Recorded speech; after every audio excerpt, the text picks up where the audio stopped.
Bonjour à toutes et à tous et bienvenue dans le JT de ce vendredi 29 juillet. Au programme, taux de TVA dans l'alimentaire, rôle du DREETS lors des élections et hausse des défaillances des entreprises au deuxième trimestre 2022. C'est parti!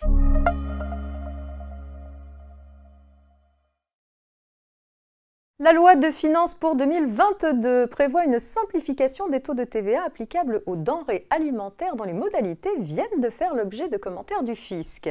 Le taux de 5,5% s'applique sauf exception à l'ensemble des denrées normalement destinées à l'alimentation humaine, y compris les produits entrant dans leur fabrication.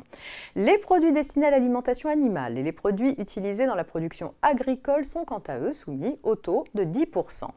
Par ailleurs, l'administration apporte des précisions pratiques aux contribuables ayant soumis à tort des opérations intervenues à compter du 1er janvier 2022 à un taux de TVA supérieur au taux effectivement applicable afin qu'ils puissent obtenir la restitution de la TVA correspondante.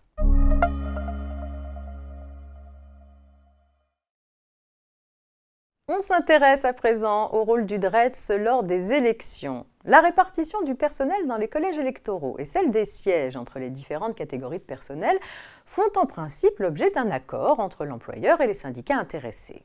Le DREETS intervient lorsqu'aucun accord n'a pu être trouvé. Mais attention, l'administration ne peut décider de la répartition du personnel et des sièges que lorsqu'au moins un syndicat a répondu à l'invitation à négocier le protocole préélectoral et que les négociations ont échoué.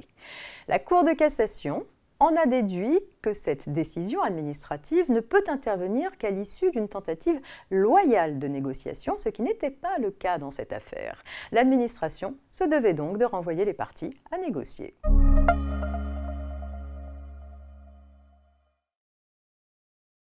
À plus de 9800 défaillances, le nombre de procédures collectives a presque doublé en France au deuxième trimestre 2022, en hausse de 49% par rapport au deuxième trimestre 2021, selon une récente étude.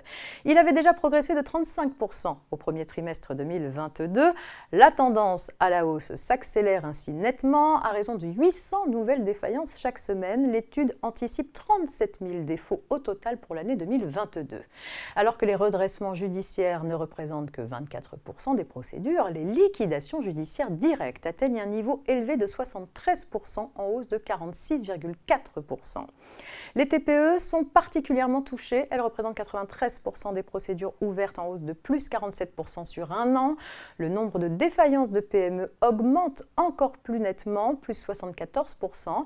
Enfin, les jeunes entreprises créées juste avant ou pendant la crise sanitaire apparaissent en souffrance avec un niveau de défaillance en hausse de plus 136% et 1750 procédures ouvertes, dont 1411 liquidations judiciaires directes. Les secteurs de la restauration, des services aux particuliers et du commerce de détail enregistrent les hausses de défaillance les plus fortes. C'est la fin de cette semaine de JT préparée par la rédaction de la Revue Fiduciaire. Le service du JT prend ses quartiers d'été durant tout le mois d'août. Je vous donne donc rendez-vous début septembre et d'ici là, bien sûr, l'actualité juridique continue sur les réseaux sociaux MyActu et l'ensemble des fils quotidiens d'actualité de la Revue Fiduciaire. Je vous souhaite à toutes et à tous un très bel été.